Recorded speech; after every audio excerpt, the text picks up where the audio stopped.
honest Stewie here. Hopefully everyone's doing okay.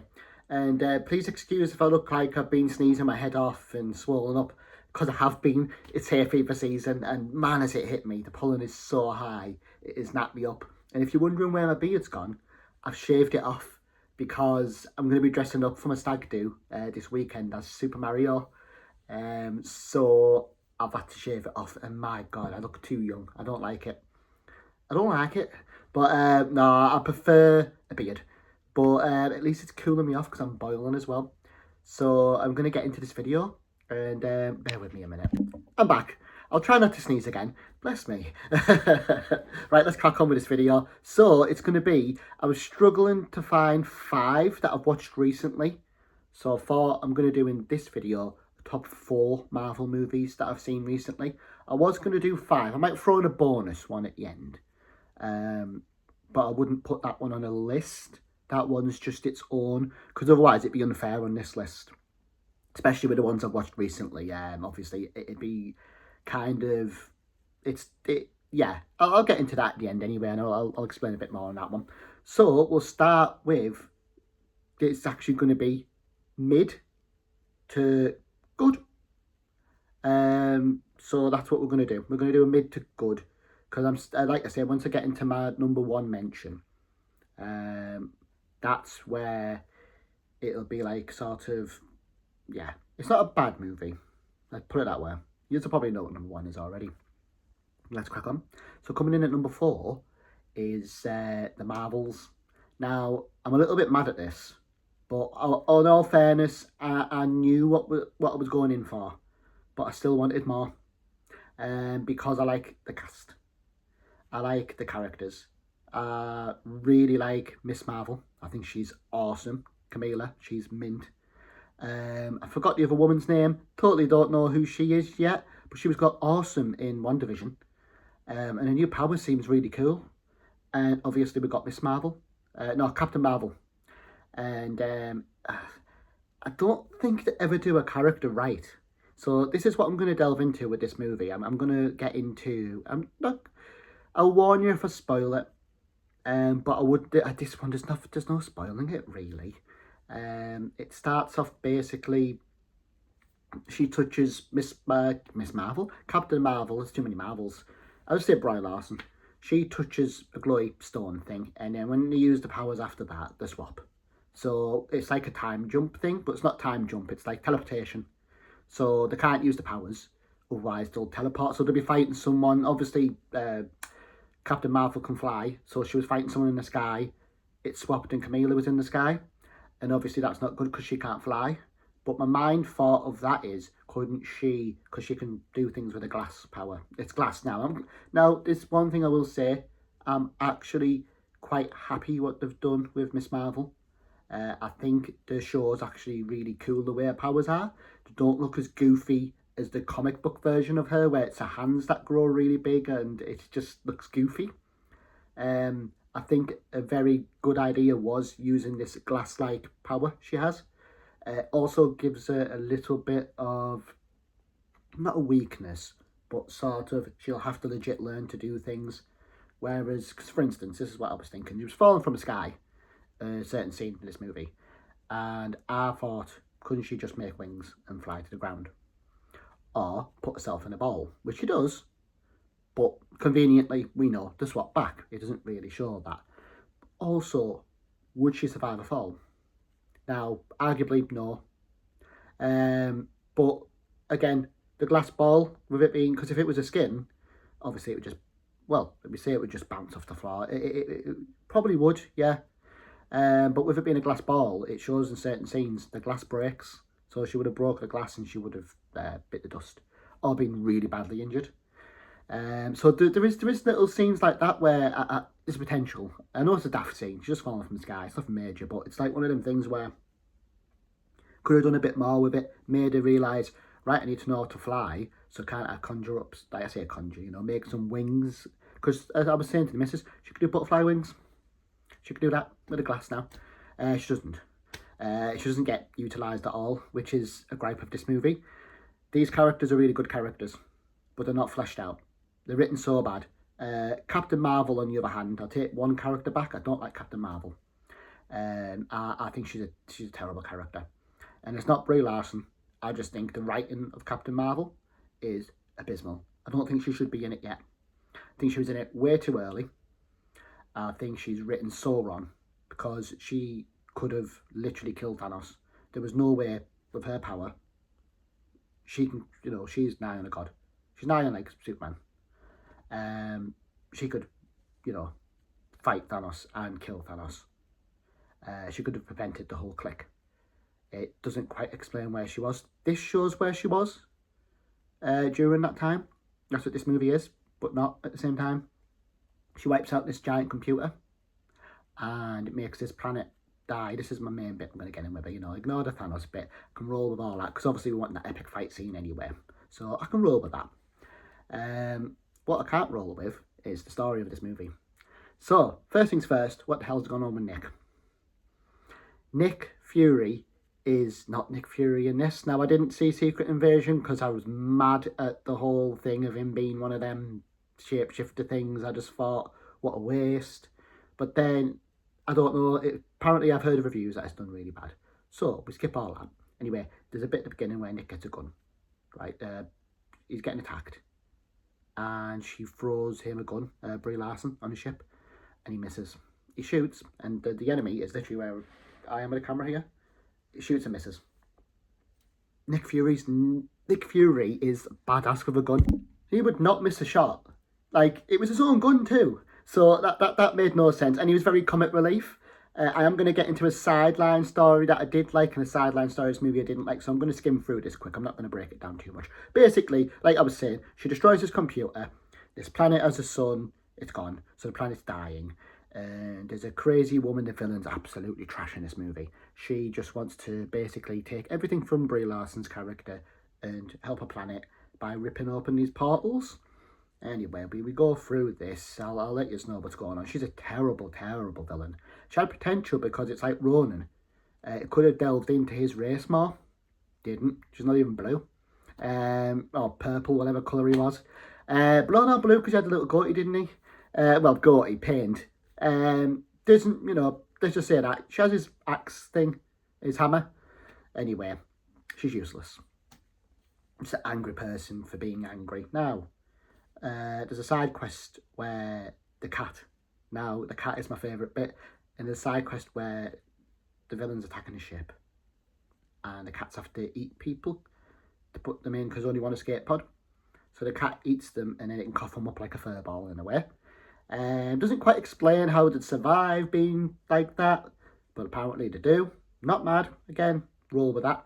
Now the whole scene's them gathering up and doing it, and I think it's funny, right? It's really funny. It's class.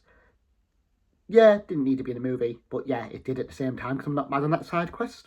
Didn't mind that one. That one's alright. There's a singing planet one, and I hated it. That is one of the worst side quest things I've ever seen. I'm just not even going to get into the singy planet. If you want to watch the movie, watch the movie. You'll be the same face I'm pulling right now. Like, it was just so cringy. God, it was so bad. Anyway, we skipped that. And skips the ending. I'm going to spoil the ending here for people who care about the ending of this movie. Brie Larson, basically, big baddie, wants to rip open and pull in this new universe. Pull in a new sun. She wants to steal our sun and use it as her own sun. Right, logic. So she puts two bands on because it's Camilla's bangles she can use power from.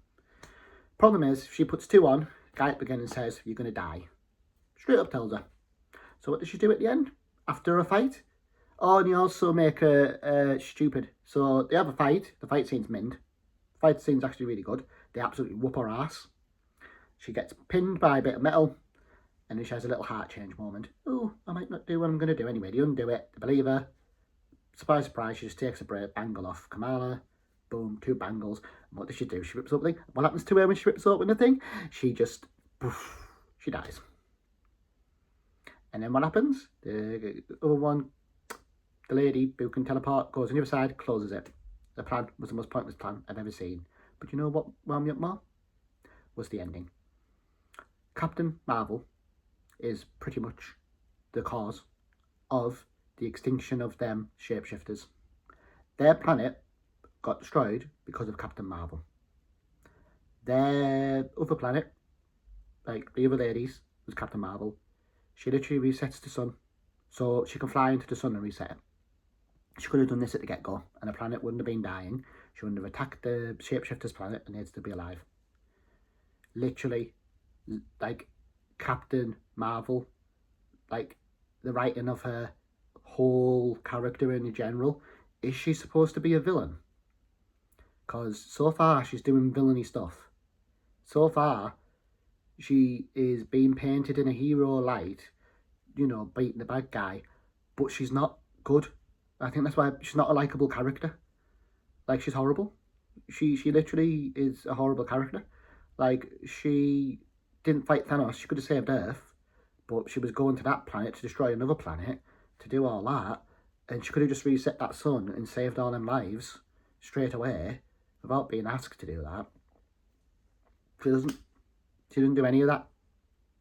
So yeah, that movie sucked. That's why it's number 4, right? Technically, it can be number 5 if you include my bonus I'm going to add, but it's just going to be 4 in this one. So we'll delve into my other movie, which technically it's unfortunate what happened with the next movie I'm going to get into. So with that one out the way, I'm not going to go on too much about that one because yeah, it's still worth watching. I thought I was a bit gutted because I thought it was going to get hit because it's 3 women in a movie as a lead role, a bit like Ghostbusters, because it's one of them things, isn't it? It wasn't. It generally, yeah, all the criticism was correct with that one. It's still worth watching if you want to switch your brain off for a bit, just for Camila. She's amazing in it. She's awesome. She's like a little ray of sunshine. I absolutely love her. And her parents are in it. Same actors, her mum, dad, and her brothers in it, and they're awesome. And that's where the comedic side hits. The other, it misses. Nick Fury, please come badass again. Anyway, so we go to our next one. Ant-Man Quantumania is coming in at number 3. Now, I was surprised by this because I heard a lot of mixed stuff going into this. I heard it was terrible, I heard it was rubbish, this and that, CGI looked like crap. And I'm not going to lie, yeah, they weren't wrong, except one thing. The story actually wasn't bad. The story and the characters weren't bad. I like the fact they've changed his daughter. Like her, she's class, Lisa Frankenstein. Awesome. The only character I didn't like in Ant-Man Quantumania, it was his mum. I thought his mum was boring. I thought his mum would be better off, and it might be, however, getting killed off. She was boring. I didn't like her. It could just be because I think that she can't really act very well. It could be that. I don't know, but I didn't like her mum. Her mum? His mum? Yeah, her mum. Could be his sister's mum. So yeah, this is where the problem with the Marvel movies from Quantumania to my next 2 movies, it's going to be a little bit of a running theme. My genuine problem with them lately that the other ones didn't have, and that's the other ones did have a slow burn sometimes. Some of them did. Age of Ultron, but it led to something. A slow burn will lead to something really good. Now Ant-Man Quantumania has a slow burn that doesn't lead anywhere. My next 2 have slow burns at the beginning. Arguably my number 1 spot does lead somewhere, but it's very ugh. And yeah, so let's just delve into this one. They build up this the Quantumania. His daughter opens it up inside there's a garage, I think. Anyway, his daughter opens that up and they all get sucked in. And it's basically finding each other. And there is a little side quest in it, which I think these certain characters, literally I've heard a review say they're in it just to die, and they are. The little gang of meat are just there to die. They're just there for cannon fire, for Khan at the end. Now, I will say one thing that does shine, and I know a lot of people say this. Khan the Conqueror, he's good in this movie. I'll admit, he's good. The actor, he's good. But do you want to know what? With all the stuff that came out about him and the fact they've had to cancel it, that's napped up the MCU. I'll get into this at the end of my actual review. But I will say this. This might be, unpopular opinion. I didn't think he was all that. It wasn't that I thought it was bad. I wasn't interested. I was like, yeah, you destroyed planets. Okay, so Thanos. Thanos version 2. What's special about you? Because Thanos is Planet Destroyer. Thanos literally wipes out universes because he is called the Planet Destroyer at one point. Obviously, this version we got was a bit softer for Thanos, because Thanos isn't that soft. Thanos is absolutely ruthless, and stop at nothing to achieve his goal. He does no emotion, except Gamora. I admit he does love Gamora, but you class as love from Thanos. This is comic Thanos, by the way, not movie Thanos. He does everything for Lady Death, which I think they should have delved into more. I think they should do that version of Thanos. But this version we got of Khan was a version of multiple Khans, which is where I'm going to get into near the end of this. So first things first, we lead up anyway. The people are in it to die. Intriguing fact that, what was it called? Love Lies Bleeding movie. The woman, not to spoil the ending for you, but she's really muscly. I'll just say she turns into a giant at the end. The ending's weird. So she goes giant. She's in it. It's her. So already, the cast's why I like Ant-Man Quantumania. Paul Rudd. Anything with Paul Rudd in. Anything with Paul Rudd in I'll watch and I'll happily enjoy. Even Anchorman. Don't shoot me for saying this, but I don't like Anchorman. I don't think it's all that. But Paul Rudd's awesome in it. I love Paul Rudd. I hope you didn't follow me. See me whack into it then. Paul Rudd makes the movie. Even though he's low-key sidelined, and the fight at the end, I wasn't buying the ants defeating Khan. But I was buying Khan absolutely whooping Ant-Man's ass at the end, which was mint. He was good there. And you know what? It wasn't his acting. His acting was really good. It was just, I didn't think it was all that. And when it comes to the actual ending, it was weird. It felt fake. Like, obviously, they closed the portal, stop him escaping, blah, blah, blah, blah. I won't get into too much of this one, because I want to talk a lot about the other two. So we do all that, and then with the portal closed, it seemed like he was in like a simulation. I felt he was trapped in a simulation at the end of the movie. I was saying to the missus, it looks like he's in a simulation, because it didn't seem real the way he was talking and doing stuff. And people were saying Ant-Man should have died in the movie. No, he shouldn't have. It was good. But no, it was a lot better than I thought, and it is worth watching. Much better than the Marvels. So I'm going to skip on to my number 2 here. And it's Captain America, Brave New World. I have to say, first things first, my good stuff about it. Sam absolutely crushes it as a new Cap. He brings exactly what it needs to the table. Now, there was 4 writers got involved with this movie, and some left, some didn't. A lot of rewrites, a lot of crap it went through, and it shows, unfortunately. Because we get to see a lot of Thunderbolt. I forgot his first name. The Colonel, we'll call him. We get to see a lot of him. Harrison Ford, in other words, and he crushes it. I was really attached to him. Maybe because I really like Harrison Ford, that too, but mainly because it's intriguing to see a sort of human side to him for a change. We're used to seeing him just wanting to kill the Hulk or capture the Hulk or whatever he wants to do. This showed a really human side, a sort of regretful side, but not regretful, but like sort of like right, I want to, something happens to him in the movie where it sort of shows why he's toned down a lot. It also adds why, because Harrison Ford does not suit a mustache at all. Like me, that's what I was going to grow a mustache for Mario. I do not suit a mustache. Mustache,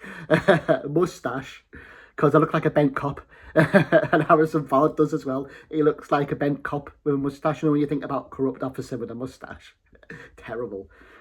So it's addressed at the beginning. He shaves it off so he'd win the election because they wouldn't have elected him with it, which I thought was funny. So the jokes landed quite well in this one. And the main thing I've got to say with this, again, I'll say this, Anthony Mackie is mint. And I also really liked the agent lady. She was class. She absolutely took care of business in this. And I didn't mind the new Falcon. Although critics have been saying, a lot of people have said this, a bit annoying in it. But nah, I thought it was good. I thought it could have been used a bit more.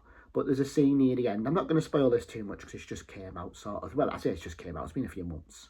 But this is more of a... I'm just going to briefly go over this one because I really want to get in my last one. But this is it's good. Red Hulk is in it for 4 minutes. But I felt you needed a lot more Red Hulk. and I felt the running time. See, this movie, right? A lot of people are saying this, but to me, it feels. A lot of people are saying it's not very good and this and that. It feels like it would have been amazing if it didn't go through 4 rights. If it stuck with one story all the way through, like the Animalium, that felt written in last minute. And I know that's the main thing. That all felt written in last minute. The main villain was crap. It feels like it was going to be more of a, like, Sam dealing with the cost it would be for him to be Captain America, like Steve was. You know, Steve lost so much, and Sam will inevitably go down that route if he decides to do that. There's a lot of scene, like there's a scene with Bucky. Bucky makes a little cameo. Perfect, I like it. Sort of, you know, says, should he have took the serum or not? And he's like, that's not why you're Captain America. He chose you because you're hope, you're something to aspire to. He was something, you know, people looked up to Steve, but they could never be Steve. Whereas Sam, people could, you know, humans could just be Sam. Obviously, it can't be Sam, but they can train and get there. As my number 1 movie shows, there's a certain guy in that. You know, 2 people in that actually. Oh no, they both took the serum. I'll get into that one soon. But yeah, this one's great. Like I say, it's a shame about the writers because it is a slow burn at the beginning. Like it was building to something that didn't happen because of the writing, so it was just ended up really slow at the beginning, and then nothing happened, and then something happens. Red Hulk is in it right at the end, so don't go in this thinking. I don't even think it should have been mentioned. It should have been, oh, what's going on with Harrison? Is it a new Hulk? And then it should have showed that, and it should have been, that's what they're doing. I think as well, what they are doing is bringing back old Hulk, because they're not getting that Abomination, Mark Ruffalo Bull. We're actually going to get him back. There's a lot of people saying he's not going to do it again. He is. He will, and they will, because that was his missus. Because this isn't a spoiler movie, but Harrison Ford's daughter comes into it, and it's actually the same actress. So there's that. And the same actors are back and stuff like that. So yes, I'm hyped for a proper Hulk movie. Planet Hulk, please. Do Planet Hulk. Oh, honestly, proper Hulk I like. Where, you know, he doesn't have to pick up tanks and launch them. But I did like old school where he struggled to pick up a car. But I do like Hulk, where, you know, he protects Banner no matter what. And, oh, man, I want that. So, coming in at my number 1 spot. And now, this is brand new. About a month old. Thunderbolts. I have to say, really good. Has its issues, mainly pacing, and mainly that I found it certain bits boring. I found, not boring, but I found it, nothing was happening. A lot of it comes to a halt, and there's not as much action as I want from the team, and there's not as much Thunderbolts in the Thunderbolts movie that I wanted. But the main thing, and the reason why it's number 1, is the cast. David Harbour, absolutely hilarious again. Love it. He's a gem in this. Sebastian Stan's awesome in this. As much as I argue they should do a lot more Bucky in this, that's going to come in, you know, my thing. Bucky doesn't really get used.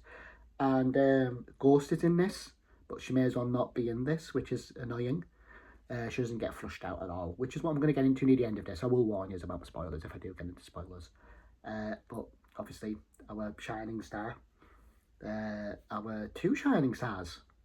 Florence Pugh. She is amazing. Elena, absolutely. I could happily watch movie after movie with Elena.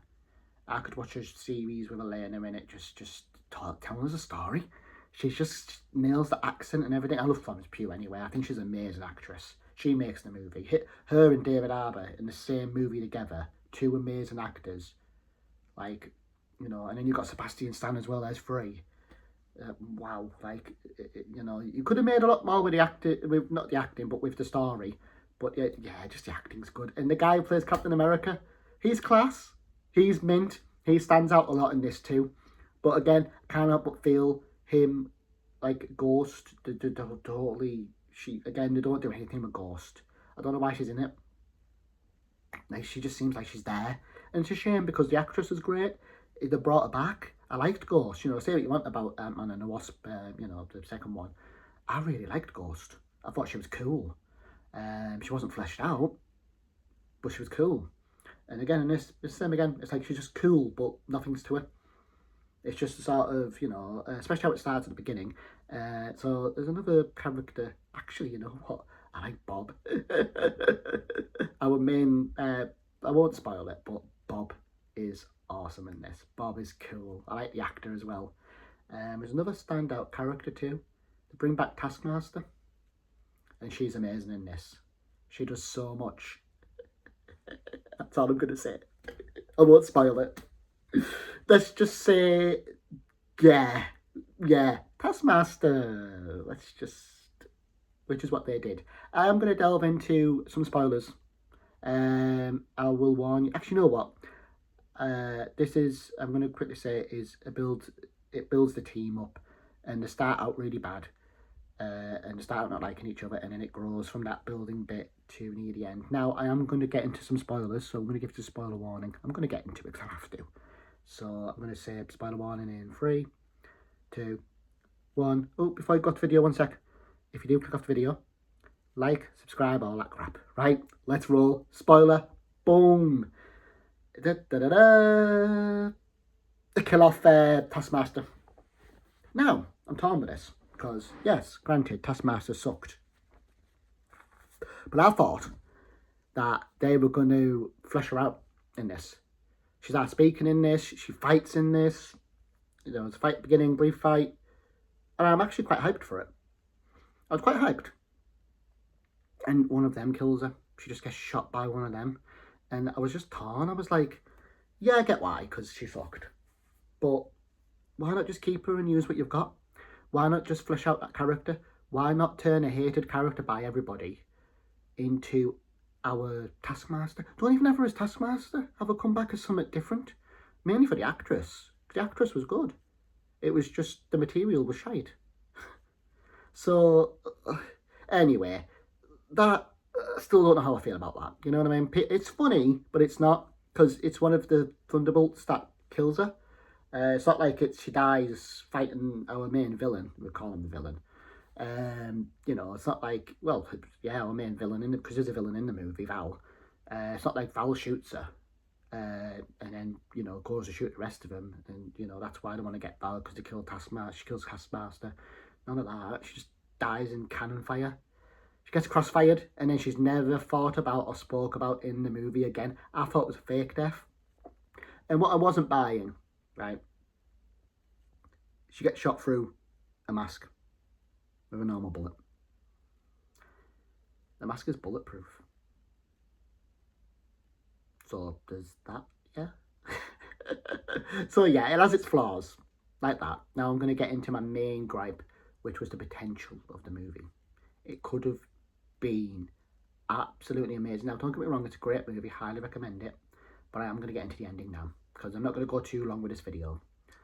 Ending. Letdown. Massive letdown. Like, it was so underwhelming.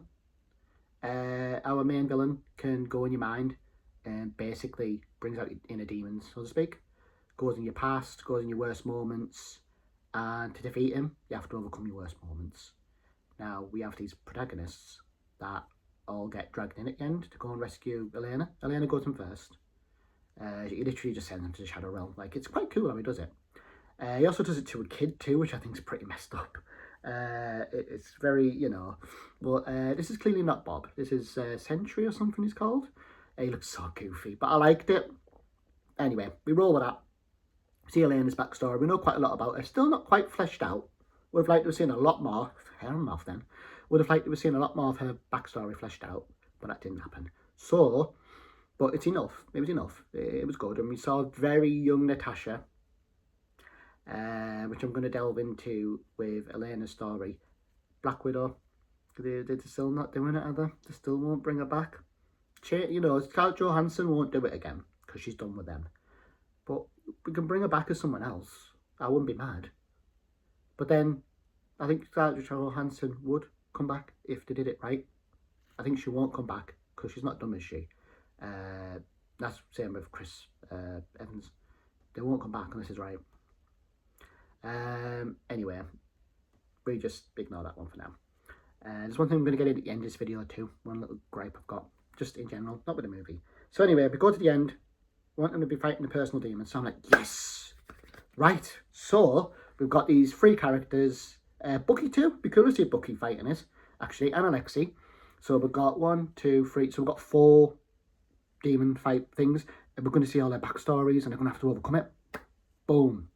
Yes, they go in there. I'm ready for it. I'm ready to see, you know, the backstory, especially Ghost. She hasn't even been shown. So I'm ready to finally see Ghost's backstory. And it just cuts to Elena. And they're all there with her. So they've already done it. We don't see it. We don't see it. Obviously, Elena, you know, the chemistry is great with them. But we don't see it. And then they defeat the bad guy by not hugging him. But it's kind of like Bob is depressed. And the hug, I know the metaphor, I know the message, the hug helped Bob lighten the load. Because the villain wasn't defeated by that. It just, he could manage the villain longer. So Bob can't use his Superman powers, so to speak. Because if he did, he'd go full-on villain mode. And the villain will send everyone to the Shadow Realm again.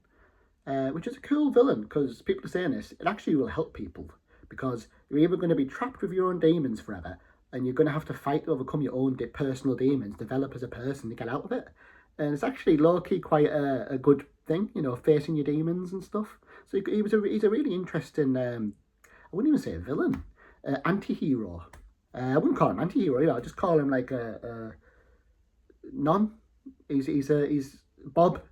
Bob, that's what I call him. I love Bob though. I do like him when he did it. And at the ending when he said he washed the dishes, that was so funny. So there's 2 after credits. And they're both men. They're both really good. And like I say, the main standout in this movie is Florence Pugh is amazing, and David Harbour is just great. Him and Sebastian Stan need more time. And there was one thing I will say: Sebastian Stan, as in Bucky, isn't really in the movie much until near the end, and they're still not moved, still not used much. Like the ending of the movie could have been a lot better. Could have been a lot more actiony. Anyway, this is getting on this video. My bonus one was Guardians of the Galaxy 3. I'll just say that. But yeah, if you want to check out the movies, check them out. They're great. Again, highly recommend them. Marvels you can miss. It's a bit crap. Thunderbolts is just great. So yeah, I will see you in the next one. And I'll probably do top 5 games I've played or something. Okay. Ciao for now. Bye.